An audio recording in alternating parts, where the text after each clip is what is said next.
Ok, então, iniciando a gravação da aula de Novas Tecnologias, segunda-feira, dia 18 de maio, e aí depois a gente vai disponibilizar isso para os alunos. Eu vou compartilhar minha tela aqui para que vocês possam acompanhar melhor. Bom, aí eu vou precisar só que vocês abram rapidinho o seu áudio, só para dizer se vocês estão visualizando a primeira tela do PowerPoint. Sim, eu estou, professor. Pronto, então ótimo. Então vamos lá. Pela experiência da outra vez, quando eu partilho minha tela, minha câmera fica desligada, parece. Tá certo? E aí, assim, a qualquer momento que vocês virem lá o pessoal pedindo para entrar, vocês me avisam e a gente vai trocando a experiência aqui, tá? Então, assim, o texto, que é um texto bem curtinho, né? Desafios da educação à distância no Brasil, e, assim, nada mais, como é que eu vou dizer, atual, nesse momento louco que a gente está vivendo, do que essa frase, né? Qual é o desafio da educação à distância no Brasil hoje, nesse momento de pandemia? E aí, assim, quando eu coloquei lá no grupo recentemente, né, faz alguns minutos, que eu disse, gente, vamos adiar por 15 minutos, porque eu quero ver como é que eu gravo para disponibilizar. Aí teve uma pessoa lá que bateu palma, e eu acho que foi Milena, que não está conseguindo acessar até o momento, que disse, um professor bom que pensa nos alunos e tal. Então, assim, eu queria que vocês agora trocar um pouco de experiência nessa questão. Eu queria escutar você sobre essa frase, o desafio de educação à distância no Brasil, sobre o prisma de vocês, alunos, o que é que vocês estão sentindo na pele. Porque, assim, a gente vive numa cultura presencial. Né? Culturalmente, a gente está acostumado, a gente só acha que dá certo, a gente só, como diz o Matuto, só bota fé se for educação presencial. Todo mundo sempre vira a cara, entroncha a cara para a questão da tecnologia de EAD. Só que agora a gente está vivendo isso a ferro e fogo, a força, né? Se não for pelo amor, é pelo ator. Então, agora a gente está tendo que aprender. Mas e aí? Qual é o desafio para essa educação à distância chegar melhor até você? Eu queria escutar você nesse momento. Abra os seus microfones. Professor, Milena está pensando em entrar. Opa, vamos lá, rapidinho. Milena. Isso, pronto, perfeito. Deixa eu só confirmar aqui rapidinho. Oi, Milena, boa noite. Boa noite, professor. Pronto. Só para te informar que a gente está conseguindo gravar a aula, certo? Gravado. E vou compartilhar minha tela de novo. Quando eu partilho, eu perco esse controle de quem está tentando entrar, tá bom? Então, a tela inicial é essa, que é o título do texto, Os Desafios da Educação à Distância no Brasil. E eu queria ouvir de vocês, alunos, que desafios são esses? O que é que vocês entendem, como vocês que estão vivenciando isso na pele agora? Você era um aluno de pedagogia semipresencial, porque tinha lá o Facil Virtual, mas que de uma hora para outra virou tudo à distância. E aí, está faltando o quê para essa EAD chegar a você com qualidade? Quais são os desafios que você está enfrentando no dia a dia? Abra os seus microfones, vamos falando um pouco. Professor, Diga, Alexandre. Eu acho que o maior desafio são essas ferramentas mesmo, né? Eu vou falar por mim, né? Como nós não tínhamos esse hábito de usar essas tecnologias, então está sendo muito desafiador, e é novo, e o novo sempre assusta, a gente tem um receio, a gente evita de ir, né? Eu fico imaginando outras pessoas que não têm nem acesso à internet. Outro dia eu estava olhando uma pesquisa do IF, né? Mais da metade, aquela pesquisa social que eles fazem quando o aluno se inscreve, quando o aluno começa a estudar lá. Mais da metade dos alunos não tem esse acesso. Às vezes tem o celular, mas não comporta o aplicativo, né? O acesso dele é na escola, era no IF, nos laboratórios de lá, né? Então, existe realmente essa geração de hoje que está surgindo, não. Talvez eles estejam mais preparados, mas a geração de ontem não está tão preparada, não. A gente está sofrendo muito com isso. O ensino à distância é uma realidade, mas uma realidade muito distante do país. Que a gente não tem esse hábito, essa cultura. Pois é, eu queria só, antes que alguém mais complemente a fala de Alexandre, eu queria justamente fazer complementar a sua frase, Alexandre, para ver como, para a gente tentar perceber como a gente se ilude com isso. Porque, assim, a coisa mais comum do mundo hoje é você, em qualquer ambiente, abrir a boca para dizer: todo mundo hoje tem um Wi-Fi, todo mundo hoje tem acesso à internet. E aí, vamos lá. A economia do mundo todo, uma catástrofe, a gente tem que reconhecer isso, né? E o governo abre essa ajuda emergencial do danado dos R$600.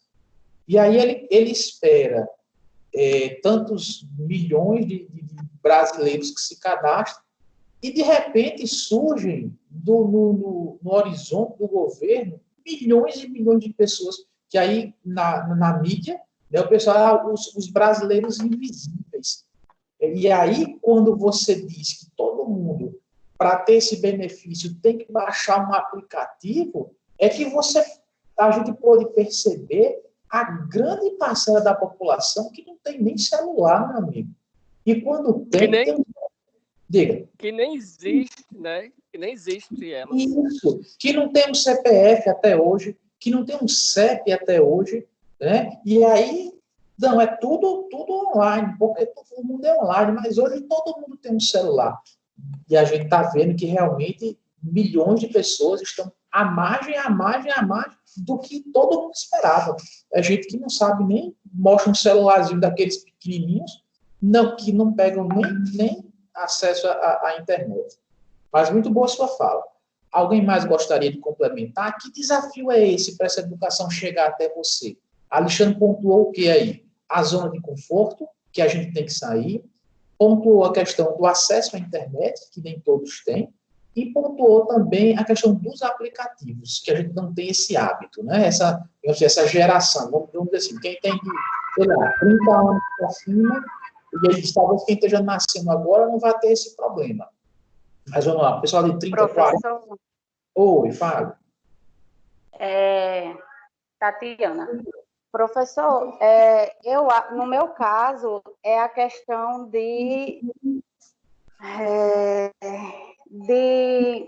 Deus, de organização, de você se organizar em casa, entendeu? O desafio está sendo dessa rotina nova, a questão da rotina,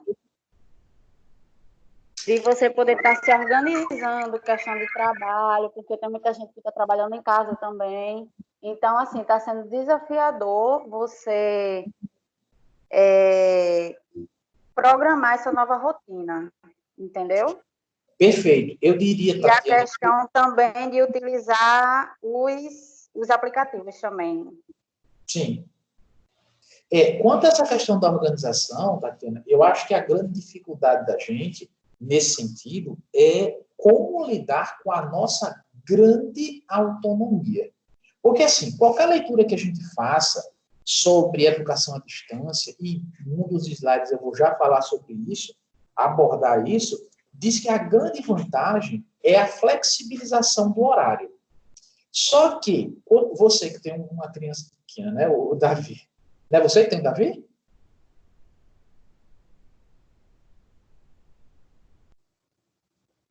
Quem tem isso, criança... professor. É Davi. Então, você que tem uma criança pequena, quando você se matricula na faculdade presencial, então, assim, Professor, licença. Edelita está dizendo que ela baixou o aplicativo agora e o dela pediu uma senha. Não, mas não tem senha, não. É porque o aplicativo vai pedir só para ela fazer o cadastro dela. Aí ela cria essa senha, mas para entrar na nossa aula não tem senha, não. Todo mundo entrou sem senha. No caso, eu digo a ela para clicar no link, né? Isso. Tente clicar direto no link, que vai remeter para a nossa aula. Vou falar Eu com só ela. precisei botar meu nome e entrei normal. Tá bom? Então, vamos lá, voltando aqui. A questão da autonomia. E aí, quando você tem criança pequena em casa, e você diz, vou fazer uma faculdade para o ano. A família, o seu núcleo familiar, começa a se organizar para que, quando você for à faculdade, todas as noites, alguém vai tomar conta de Davi, de João, da criança. Então, você tem um distanciamento dos seus afazeres domésticos. Mas é totalmente diferente quando você diz, vai ter uma videoaula, eu vou ficar em casa. Pronto. Todo o seu núcleo familiar, muitas vezes, tem uma dificuldade de entender e de aceitar a questão de deixar você, entre aspas, em paz. Não, ela vai fechar ali a porta do quarto e vai conectar lá com o celular, com o notebook, com o tablet, e vamos deixar a mamãe, vamos deixar a minha esposa, vamos deixar ela lá, quietinha. Ela conseguiu, ela está pedindo uma solicitação, autorização para entrar. Pronto, vamos lá. Pronto. É de Leusa, não era?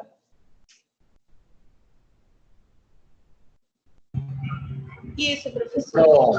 Entrou. Bem-vinda, Edileuza. Boa noite. Boa noite, professor. Bem-vinda. Peraí. Cadê Então... vocês? Pronto, consegui. Que eu vim olhar já o telefone agora, foi que eu vim ver que tinha aula. Não tem problema, vamos lá. Então, assim, esse desafio... é o tema? Isso, do texto, que eu indiquei na sexta-feira. A nossa dinâmica tem sido sempre essa. Eu vou sempre indicar o texto na sexta-feira, no Facém Virtual, porque aí vocês têm um tempinho no final de semana para ler, tá certo? E na segunda a gente faz essa aula expositiva, tá bom? Então, vamos lá, a gente está falando desses desafios e escutando de vocês os principais desafios que vocês estão tendo para que essa educação à distância lhe chegue. E é a questão da autonomia, né? De ficar em casa, de se organizar. Quando a gente vai para a faculdade, você tem alguém que tem seu aula lá, que dá o toque de 7 horas ou é 7h15, e você tem os professores, você tem a coordenação que te chama, porque você chegou atrasado. Então, assim, na verdade, você tem vários elementos externos que ajudam você a conseguir se organizar melhor. O toque, o professor que está em sala, né? A hora do intervalo e tal. Quando você está em casa, tudo isso tem que ser gerido por você. E a gente não tem essa cultura, tá bom? Vamos lá. Mais alguém para fechar? Mais alguém gostaria de falar? Licença, professor Davi. Pode falar. É que eu não estou... sumiu da minha tela, não estou vendo os textos. O slide? Sim, não estou vendo. Mas sumiu para todo mundo? Não, eu estou vendo o meu. Eu também estou vendo. Auricete, você não apertou em alguma coisa, não, que saiu? Eu vou tirar o compartilhamento de tela, rapidinho. Vou tirar aqui. Deixa eu ver aqui onde é que eu estou.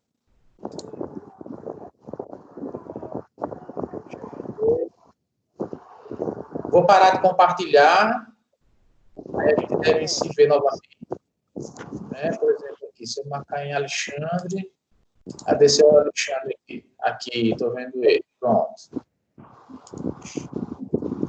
E vou compartilhar novamente, para ver se todo mundo consegue acompanhar. Pronto, compartilhando. Deu certo de novo? Meu Deus, sim. Eu estou vendo direitinho. O meu apareceu. Não está, não, Lucas. Eu estou só ouvindo, mas não estou vendo. Tá. Então, pelo menos você está ouvindo. Assim, Mas pode ser assim, tem problema não. Pronto, eu vou Dá disponibilizar. para mim assim. Perfeito. Então, vamos lá. Bom, nessa tela aí, e aí a gente já está no texto, propriamente dito, né? ele vai falar que a educação à distância ela está passando por uma grande transformação. Que antes, e aí vamos lá, eu terminei meu ensino médio em 93. E, quer dizer, 27 anos atrás, né? E não tinha os cursos de informática que existiam na época, eles eram todos presenciais. E essa questão da educação à distância é uma coisa muito incipiente ainda, muito, muito no começo. Então, assim, o que se fazia, o que se tinha, o pouco que se tinha, era realmente um negócio complementar. O texto vai falar mais adiante sobre fonte de material e a questão dos CDs e dos DVDs. Então, vocês devem lembrar, provavelmente, no passado, vamos lá, 10 anos atrás, você já deve ter visto alguém se gabando porque comprou uma coleção de enciclopédias ou de livros, tudo digital, né? E de um CD que tem um programa de astronomia, e você vê o universo e tudo. Muita questão offline, né? Porque a internet ainda não estava tão expandida como hoje, embora a gente já discutiu, né, que ainda falta chegar para milhões de pessoas, mas era uma coisa realmente complementar.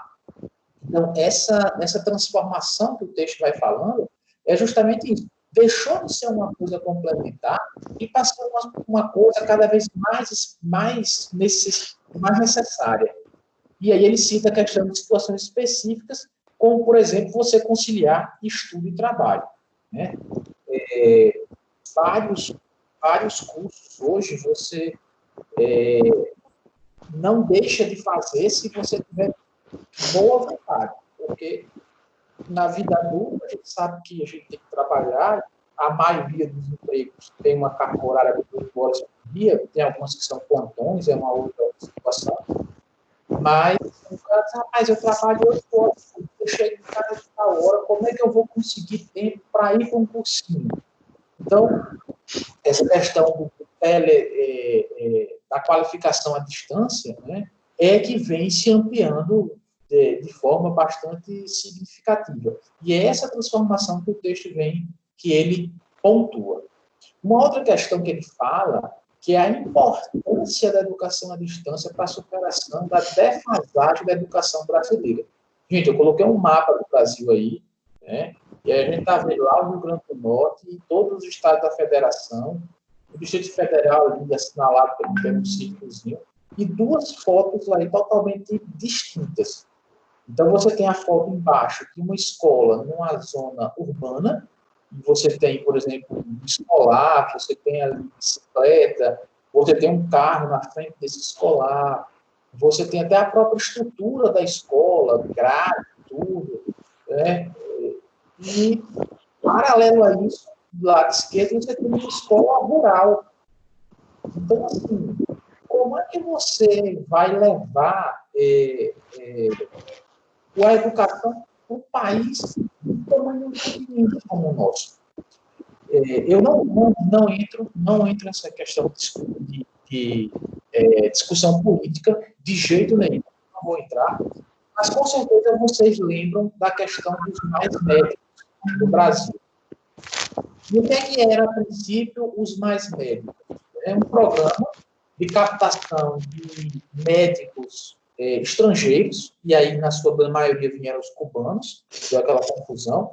Repito, não vou entrar em questão política, mas por que precisou? Vamos lá, eu queria explicar vocês aí. Por que precisa contratar um médico de outro país? E a gente sabe que os salários de médicos no Brasil não são tão ruins, não são como o professor, que é 2 mil e pouco, médico não recebe, médico mesmo recém-formado, mesmo como clínico geral, não ganha 2, 3 mil reais, a gente sabe. Mas vamos lá, queria escutar vocês um pouquinho. Por que precisou contratar médicos de outros países? Quem tem algo a dizer sobre isso? Professor, não lembro bem o que foi que aconteceu na época. Eu vi algumas reportagens, mas eu não lembro bem. Mas eu acredito que foi um acordo entre os países, ou pode ter sido também que o governo achou que a mão de obra dos médicos brasileiros não seria tão capacitada para fazer isso, esse tipo de programa. E aí, quem mais lembra de alguma coisa? Repito, assim, por que a gente precisou chamar médico de fora, tá? Não vou ficar em questões políticas. Ah, desculpe, eu errei a resposta, foi? Não, de jeito nenhum, tá certo, sua colocação foi essa, tá? Mas Tá deixa eu errado, não. complementar. Ah, não, tá certo, desculpa. Tudo bem, vamos lá. Mais alguém tem uma ideia de por que a gente precisou chamar médico de fora para trabalhar aqui? Davi, ou será. Tá ouvindo? Conseguindo ouvir? Estou ouvindo, pode Sim. falar. Ou será que é porque mesmo trazendo os médicos de fora, no caso sendo os cubanos, o custo para o governo seria menor? Mesmo eles dando a estrutura, porque eu acredito que a estrutura aqui de moradia, esse tipo de coisa, é o governo que pagava também para eles, né? Isso. Será que também, nesse caso, mesmo com esse custo à parte de moradia e tudo, não sairia menos para o governo do que contratar os médicos aqui do Brasil? Porque eu acho que em termos de especialização, de tudo, eu acho que os médicos daqui são capacitados para atender, tratar das pessoas. Então, por que, na visão dos governantes, por que trazer de fora? Eu acredito que em benefício a eles, ao custo. Tudo bem, é a sua visão. Vamos lá. Mais alguém gostaria de partilhar sua opinião? Por que a gente precisou de chamar médicos de fora para trabalhar aqui? Estão me ouvindo? Então, pode falar. Oi? Pode falar, Oi? Alexandre. Eu acho, na verdade, desse programa, né, do governo federal, foi para suprir a falta de médicos nesses lugares mais distantes, né? Assim, onde os médicos daqui, os brasileiros, não queriam ir, por justamente pelo salário, que era muito baixo, né? Tacari foi uma cidade que foi beneficiada, recebeu os médicos cubanos, ele ia até a casa do paciente, né? Eles iam até... Porque lá não tinha médico, faltava médico. Eram poucos médicos que queriam ficar em Acari para receber o que o governo pagava, né? Eu acho que tem a ver com isso. Perfeito. É isso mesmo, gente. O viés foi justamente esse. Conseguir profissionais médicos que aceitassem atuar em regiões distantes onde os médicos brasileiros não queriam. E se você for pesquisar lá, né, depois a gente pode fazer isso aí, esse levantamento, os salários, eles eram, como eu repito, não eram tão ruins, não eram como, por exemplo, o salário de um professor. Mas eu fiz esse paralelo porque nessa tela aí, vamos lá, o mapa do Brasil no meio, enorme, dando a dimensão do Brasil, né, dos estados aí e tudo. Uma escola... Licença. Tá dando interferência, eu acho que tem alguém com o microfone ligado. Tá, vamos. Aí eu vou pedir a vocês, por favor, todos, quando quiser falar, só abrir o microfone, mas por favor, desliguem para evitar, tá bom? Pronto, a minha ficou em Meu silêncio. professor Davi, Oi. consegui ver agora. Ah, Consegui. Que bom. Valeu. Que bom. Tá bom. Então, liguem seus microfones e quando quiser falar, fiquem à vontade. Mas vamos lá. A comparação que eu fiz, gente, é justamente essa. Vamos lá, você está se formando em pedagogia, né? E aí, será que você, morando, assim, você tem uma residência, você tem uma rede de amizade, de tudo, e aí o cara chega para você e diz, ó, eu tenho emprego para tu lecionar, um salário razoável de professor, vamos lá, 3 mil reais, 4 mil, mas é no interior do sertão do Piauí, lá da Bahia, sei lá, Pernambuco, uma escola rural. Quantos de nós, né, aceitaríamos ir para um local tão longe, né? E aí, vamos lá. Quantos médicos, por exemplo, estão dispostos... Desculpa, meu telefone está tocando aqui. Mas acho que daqui a pouco para. Quantos médicos aceitariam isso aí? Então, assim, tem uma necessidade de professores para atuar em regiões extremamente afastadas, onde o acesso é difícil, onde a pessoa, muitas vezes, não está disposta a se desprender dos centros urbanos, né, de uma área de conforto. Então, como é que você vai conseguir que a educação chegue para essas comunidades tão afastadas? Então, nesse sentido, é que é a importância do EAD, porque aí você tem lá, né, na escola, você precisa de um professor e você pode, através de uma televisão, de uma sala de computadores, transmitir, como eu agora aqui. Eu poderia estar ministrando essa aula para pessoas que moram no Amazonas. Se eu tivesse um grupo de alunos inscritos, desse o link, o cara tivesse um sinal bom lá, eu poderia estar falando com gente do Amazonas, do Pantanal, do Alto Sertão Nordestino, tá? De áreas de difícil acesso, mas todo mundo ia estar vendo basicamente a mesma tela.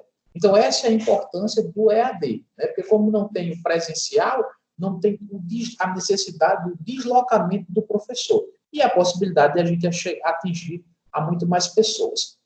E aí o texto nos fala sobre o avanço da EAD na educação presencial. Gente, o melhor exemplo que eu tenho para dar para vocês sobre esse tópico de avanço da EAD na educação presencial é a FACEM. Não existe exemplo melhor para vocês entenderem isso, né? Então, assim, a primeira frase aí que eu trouxe foi metodologias semipresenciais. Então, você entra na faculdade e logo é apresentado a uma questão de aulas presenciais de segunda a quinta-feira, e nas sextas você não tem aula presencial. Você tem a questão das disciplinas, do FACEM virtual, do complemento de atividades e tal e tal. Aí, várias faculdades, várias universidades, e já existe, inclusive, uma discussão, que eu não sei se vocês já viram, sobre o próprio ensino fundamental, que com certeza, depois dessa pandemia maluca que a gente está vivendo, desse momento maluco, pode ter certeza que isso vai ganhar força de novo. Eu, pessoalmente, sou contra a educação à distância para as séries menores. Por que eu sou contra? Eu acho que foi Tatiana que falou agora há pouco, eu perguntando dos desafios da educação à distância, na visão de vocês, alunos, e ela dizia, professor, meu maior desafio para mim, a organização dentro de casa. Então, quem é que está falando isso? Alunos de graduação, né? Alunos todos adultos, que já têm uma autonomia de pegar o celular, de baixar um link. E qual é o grande nó que a educação básica está vivendo hoje? É porque muitos alunos, independente da faixa etária, não têm tanta familiaridade com esses itens. Então, tem essa dificuldade. Mas é fato, a educação, mesmo a EAD, né, elas estão ampliando, avançando dentro da educação presencial. E o exemplo mais prático é a estrutura de funcionamento da FACEM. E, claro, como eu já tinha dito, que ia comentar isso, é a flexibilização da presença física, né, como é o caso de agora. O texto nos traz a contribuição das universidades públicas, e ele fala da Universidade Aberta do Brasil.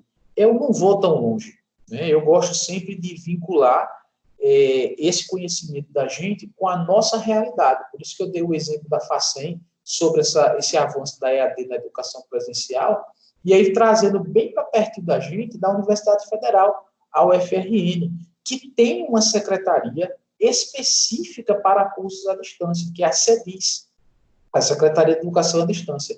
Eu mesmo já fui tutor da CEDIS, do curso à distância de História, aqui em Parnamirim, tá certo? Mais à frente, no outro slide, com 2 grandes modelos, desculpa, de educação à distância, a gente vai falar um pouquinho mais sobre esse jeito aí, essa forma, esse modelo de educação à distância. Mas é fato, né? Isso não tem qualidade, isso é coisa de iniciativa privada, é porque a faculdade particular só quer saber de dinheiro e não sei o quê. Bom, as próprias universidades federais têm as suas secretarias de educação à distância, isso Brasil afora, né? E tem os seus diplomas, o diploma da educação à distância tem o mesmo valor, a mesma garantia legal. Um aluno que fez todo um curso, por exemplo, eu que era tutor de História, quando a minha turma lá se formou, ele recebeu um diploma da Universidade Federal do Rio Grande do Norte como graduado em História. Eu sou graduado em História Federal. Sobre o ponto de vista, assim, minha modalidade foi presencial. E o meu diploma vale tanto quanto o dele. Agora, o que é que interfere aí nessa questão da educação presencial? Vamos lá. De novo, nossa turma tem 20 e tantos alunos. Eu agora estou conseguindo dialogar com 4, 5. Ah, professor, é difícil e tal, não sei o quê. Beleza. Mas será que todo mundo está tendo a mesma dificuldade na mesma hora? Tipo assim, igual, o mesmo bate-horário, o mesmo bate-canal? Quer dizer, eu não consigo chegar nem a 10 alunos. Oi, quem vai falar? Licença, Milena. Oi, não, Milena. Eu queria citar isso na primeira pergunta que o senhor fez, mas não teve oportunidade, mas cabe nessa também. Para mim, a dificuldade na EAD é a persistência, o compromisso. Porque, assim, nós somos acostumados a ir sentando na cadeirinha, a pessoa falar, às vezes falar alguma coisa. E na EAD tem muita gente, inclusive eu, que tenho dificuldade em aprender. Porque eu aprendo, como acho que foi Juliano, já citou em várias aulas, que a gente aprende com a interação entre o professor e o aluno. E você sentado numa sala, no escritório, na cozinha da sua casa, para ler um texto e você ter que aprender sozinho, é muito difícil para quem já está acostumado a interagir, entendeu? Eu acho que deve acontecer muito isso com os outros colegas. Ah, eu não entendo nada, eu não vou nem entrar nessa aula. Entendeu? Perfeito. É a questão que foi observado já, da dificuldade dessa organização. Mas vamos lá, Milena. Acho que até foi você que colocou lá, né? Ah, professor bom, porque se preocupa com a gente e tal. Mas, assim, aos trancos e barrancos, estamos conseguindo interagir? Eu consigo esclarecer suas dúvidas? Esse momento que eu tenho criado no horário de aulas, para vocês, tem sido uma coisa positiva? Sim, com certeza. É a mesma coisa da aula na sala de aula. Você pronto. É nesse ponto que eu queria chegar. Então, assim, Milena e os que me ouvem, né? E os que vão assistir o vídeo depois dessa aula. Eu posso só citar um. Pode, fica à vontade. Eu acho que, acrescentando um ponto aí no que Milena falou, eu acho Sim. que vai muito da metodologia do professor, da questão do EAD, entendeu? Desafiador você ter aquele compromisso, que você está em casa, no seu conforto e tal, entendeu? Mas aí, quando você assiste uma aula dessa, que você fica interessado, então, provavelmente, você vai querer assistir as outras aulas. Bem observado. Pode falar, professor, eu queria só acrescentar esse ponto.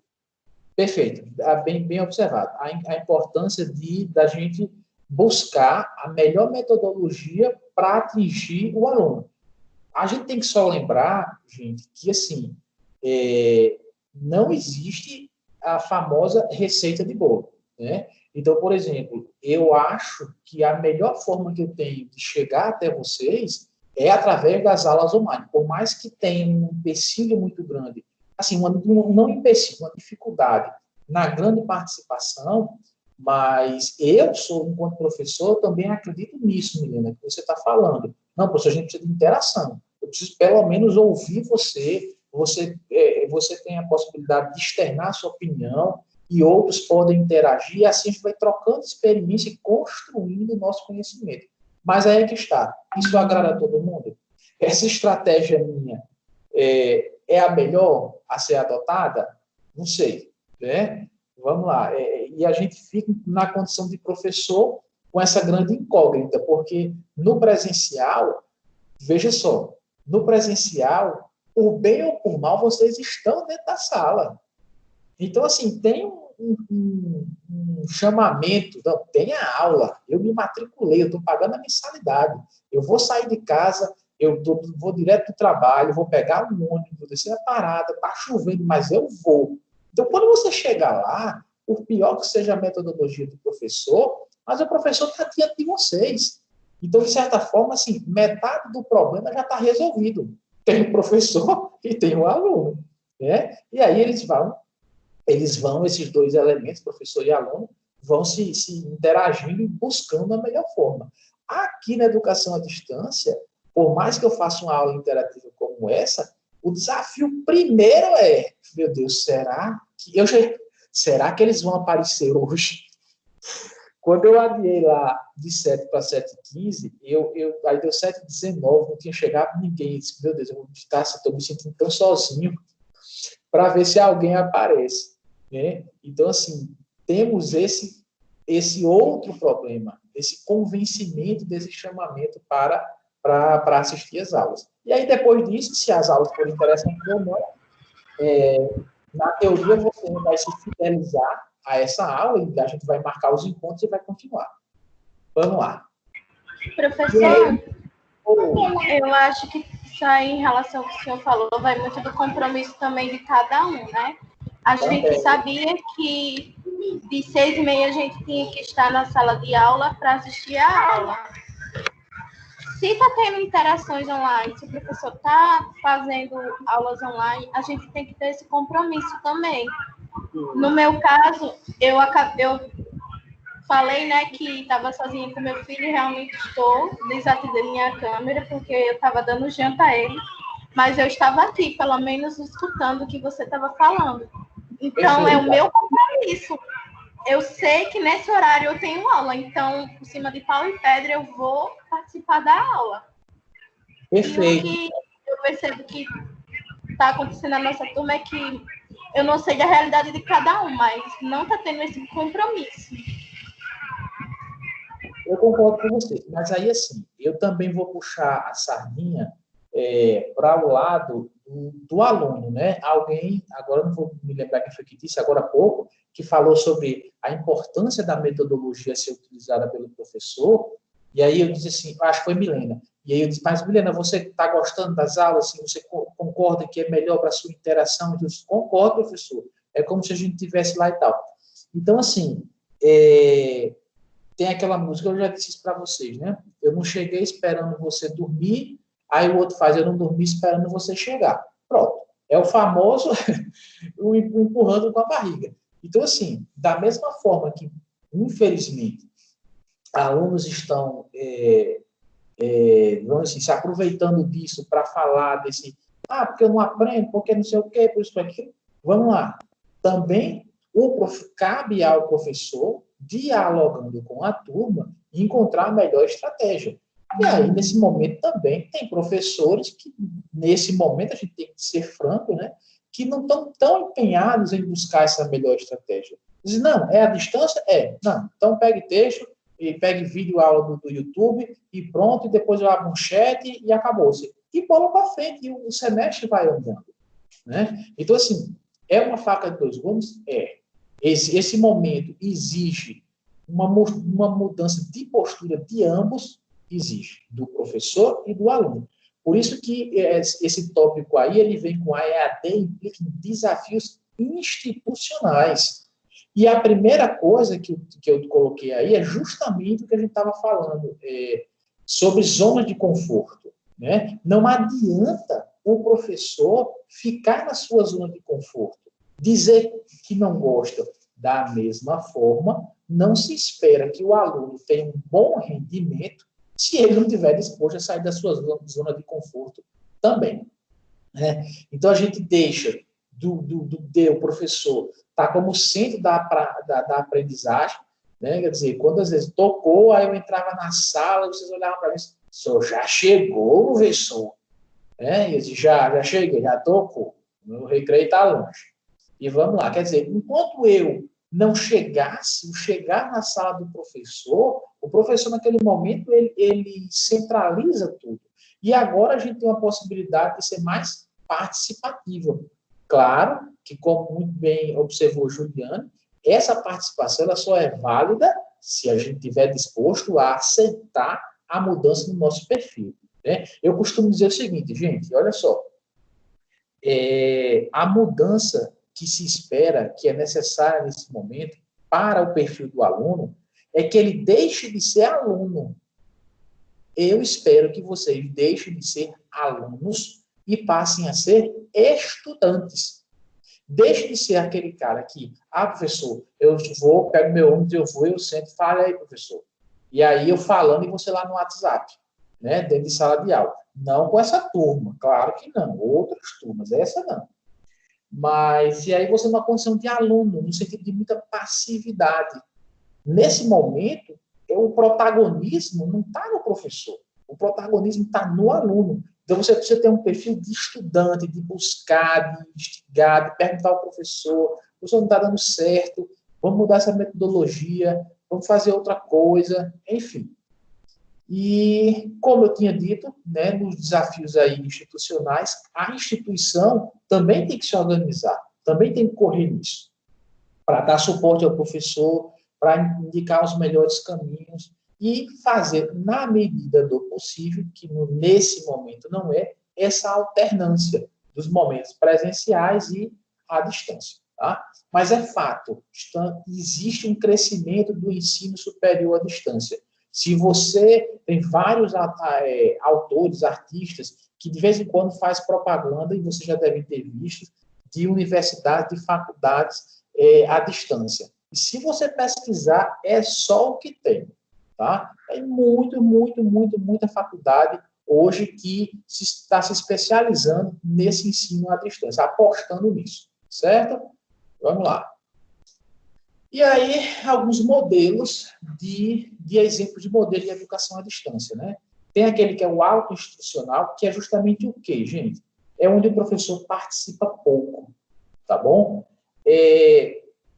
Onde o professor, ele apenas faz, basicamente, a indicação de conteúdos, de livros, de locais onde você vai ter acesso a esse material e vai caber ao aluno correr atrás disso, de toda essa parte. Tem os modelos que são mais colaborativos, certo? Onde você tem a divisão, por exemplo, de tarefas entre professor e aluno. A questão do modelo que é focado no professor, baseado apenas em teleaulas, tá? Aquele que é baseado muito em conteúdo e não nessa interação.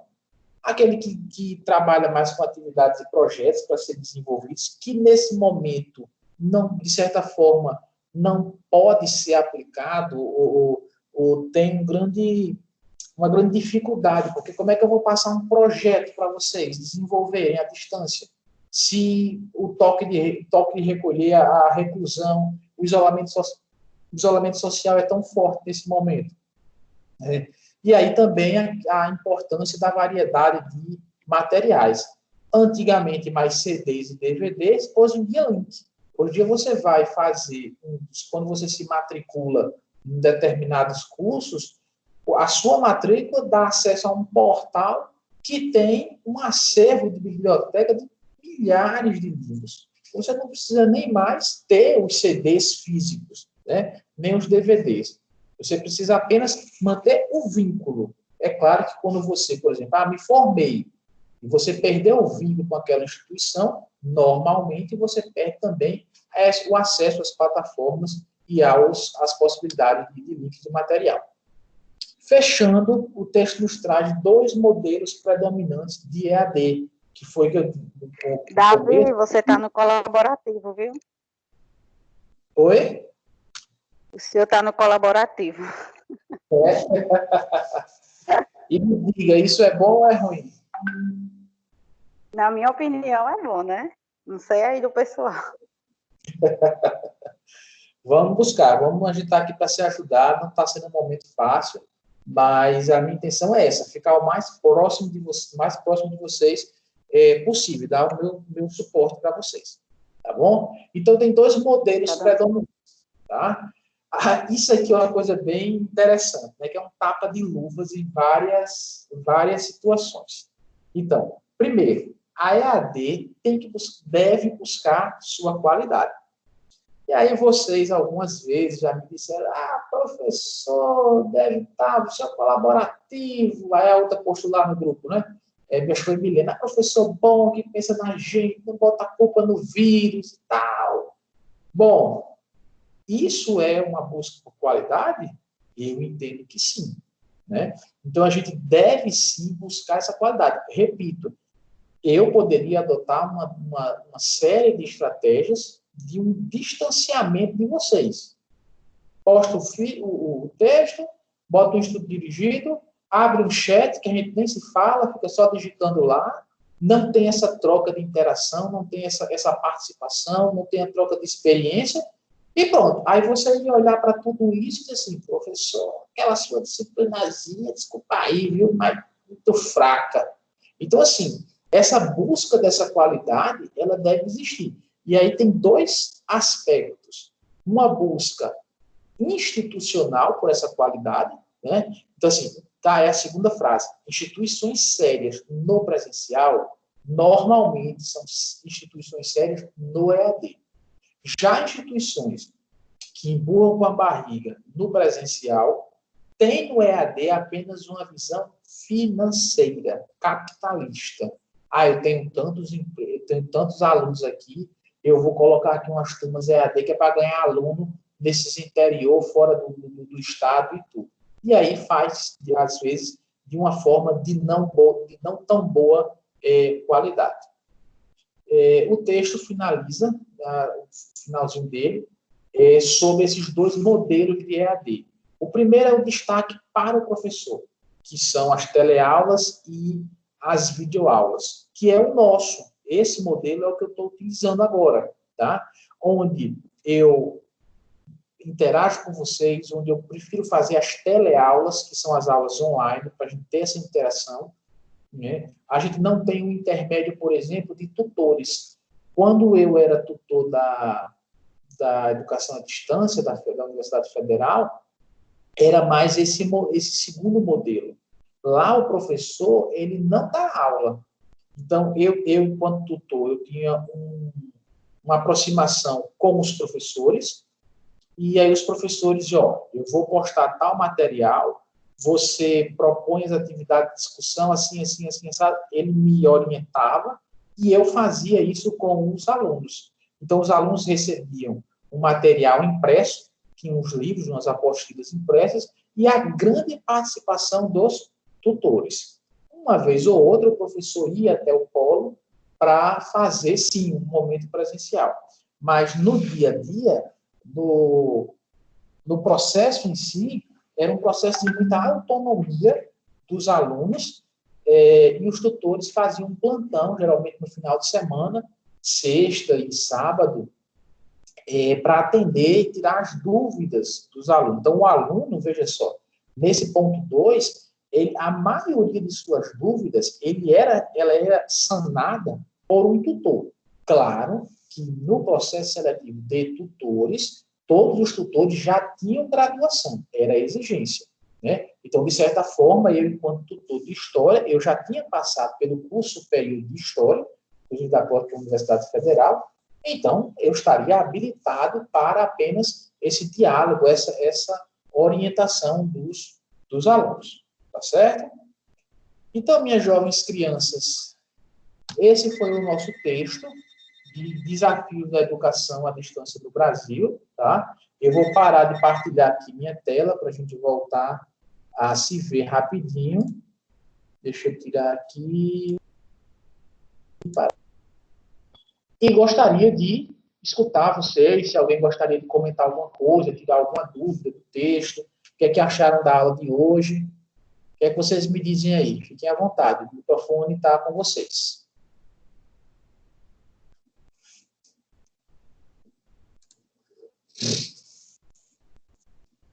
Estou aqui de volta, a minha câmera.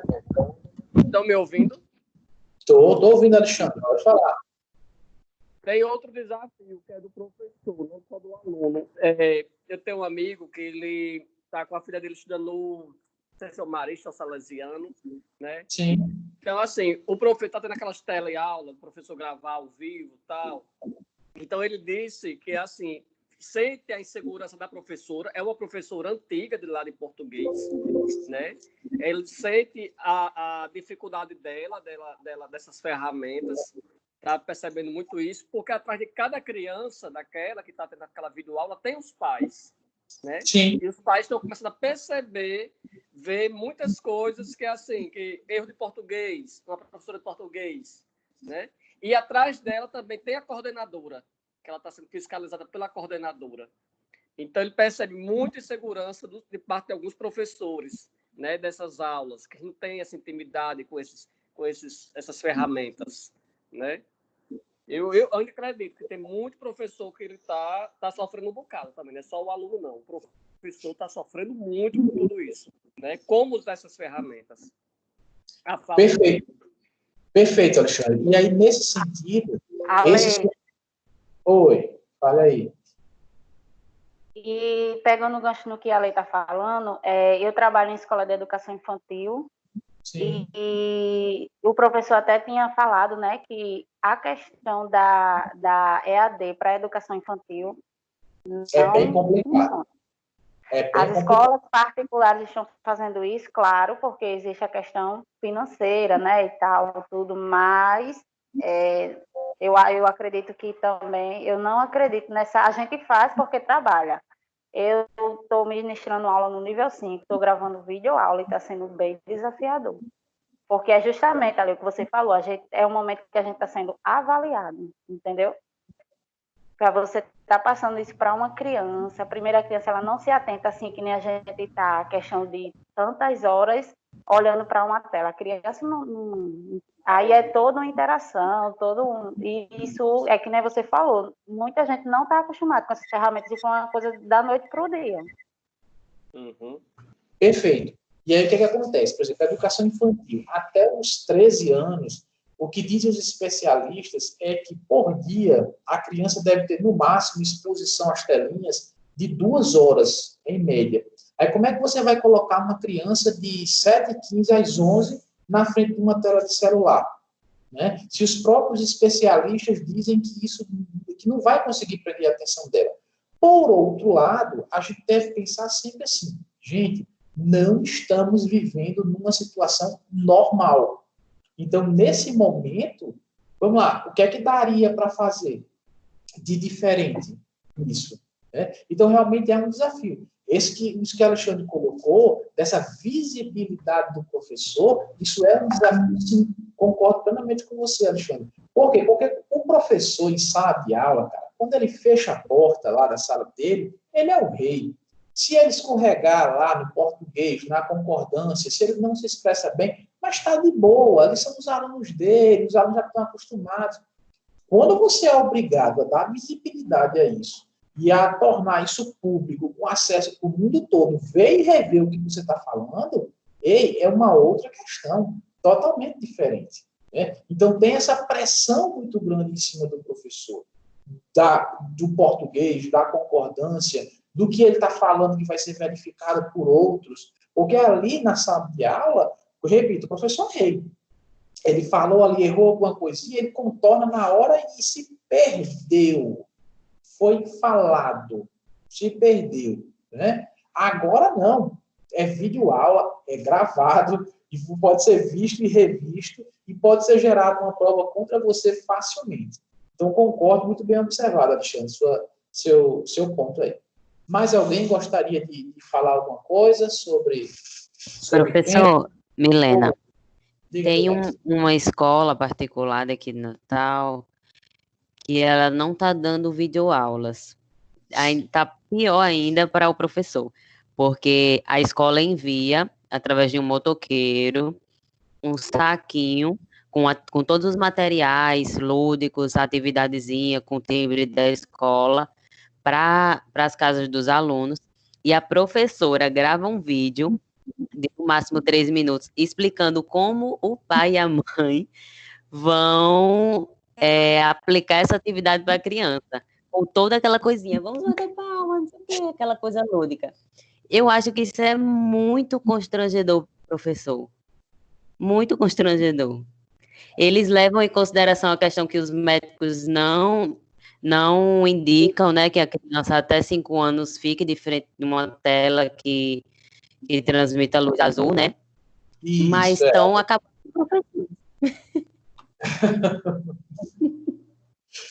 É a questão realmente aí eu não vou nem dizer, não vou resumir isso, Milena, a dizer assim, não, o professor está se reinventando, né?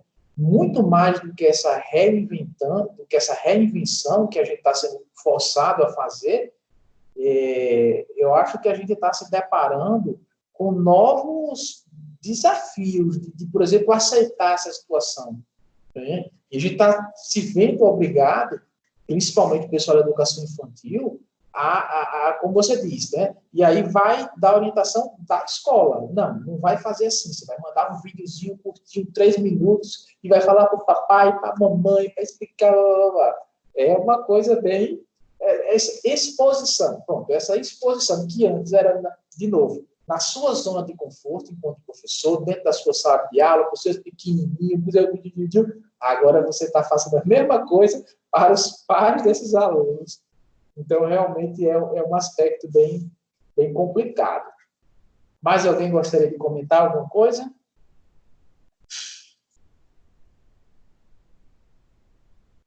Professor, Oi. Diga, Auricélia. aqui no bairro, uma professora dando aula, fazendo as videoaulas dela, né? Aí no dia do índio, ela se caracterizou. Aí Certo. acabou que virou meme. Meu Deus. Os pais acabaram fazendo piada com a aula dela. Tá maior confusão. Isso está dando muito certo, não, professor. Pois é, isso está dando muito certo, não, porque acaba que mesmo ridiculariza, né? Porque, assim, a questão de exposição, por exemplo, eu, enquanto professor, eu tenho direito cadê meu direito de imagem? De expor, de não expor, enfim, é muito difícil. A gente está vivendo um novo paradigma na educação mundial, né? O que é possível fazer, o que é aceitável fazer. Por exemplo, eu coloquei lá no grupo, estou tentando gravar algo e tal. Quem entrou no começo, eu disse lá, gente, só informando que a partir desse momento a aula está sendo gravada para ajudar a quem não está podendo acessar. Embora aqui ninguém esteja se fantasiando e tudo, mas assim, vamos lá. Eu quero, inclusive, deixar isso registrado.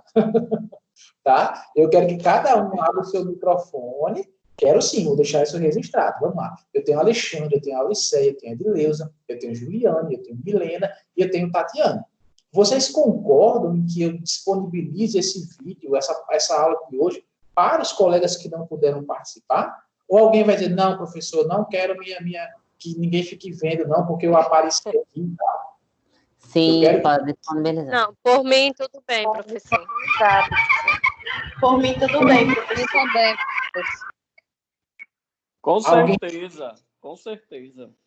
Pensando também no próximo, pensando na coletividade da nossa turma, né, eu acho que seria bastante, até porque, assim, amanhã ou depois, na próxima aula, um de vocês talvez não possa participar da aula, mas vão poder acessar o vídeo com todos os slides que eu coloquei, com toda a sequência didática, toda a exposição.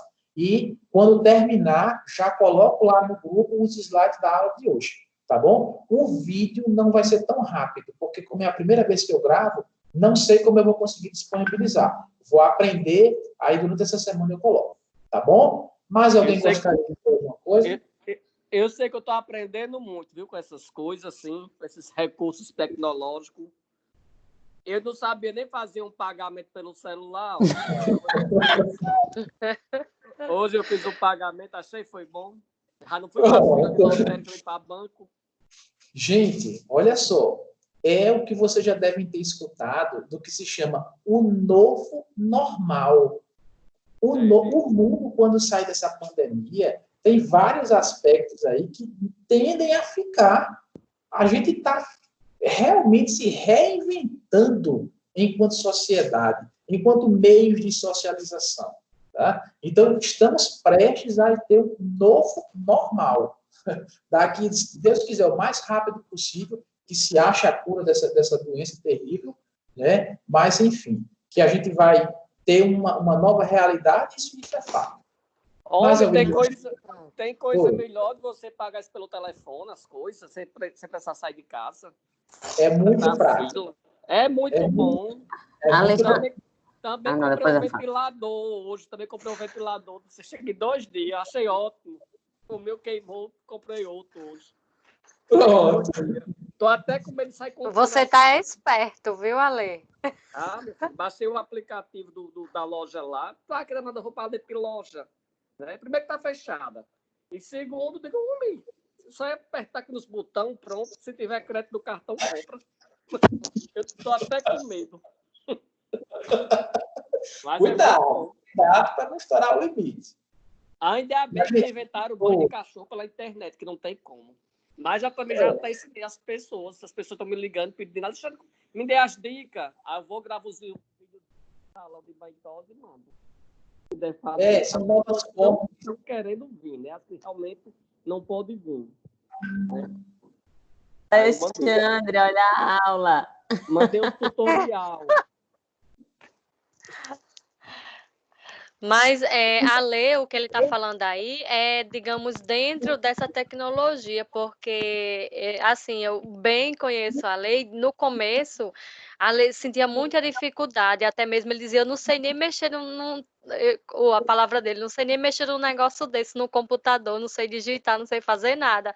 E hoje em dia, vendo ele fazer isso, é muito assim, porque ele já avançou bastante no que ele não conseguia fazer, entendeu? Não, com certeza, já pode. Ele falou aí, ó, baixou o aplicativo, fez a compra do negócio, já fez pagamento.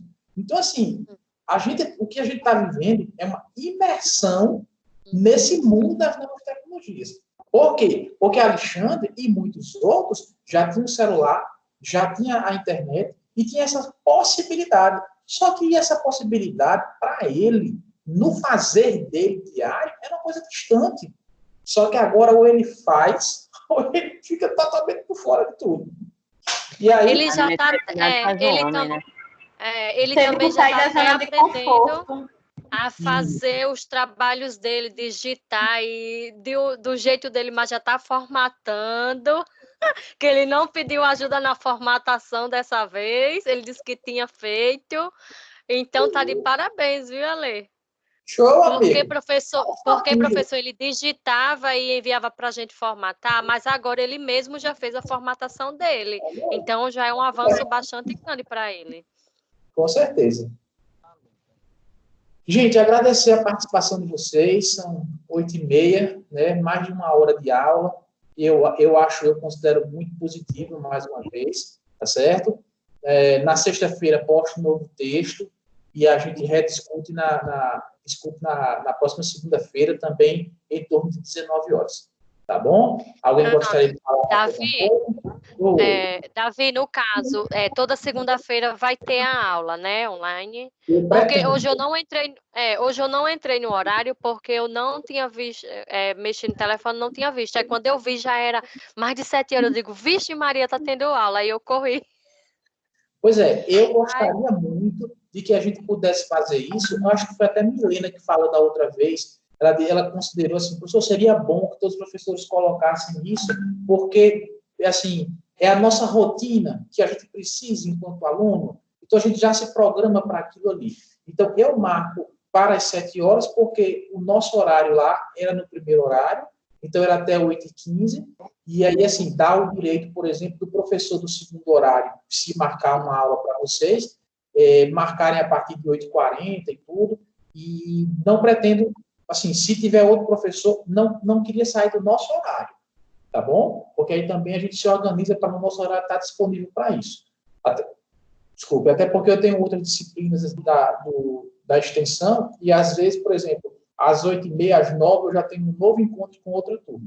Eu me organizo dentro do horário, mas toda segunda-feira, sim, Vamos nos organizar para ter esse momento de interação. Tá bom? Tá certo. Então, agora já fica Marcado. agendado. Agendado. Tá bom? Então, tchau. Boa noite a todos. Boa noite. Tchau. Fiquem todos bem. Muito obrigado pela participação de vocês. Tá bom? Um grande abraço a todos. Tchau, menino. Tchau. Boa noite. Tchauzinho.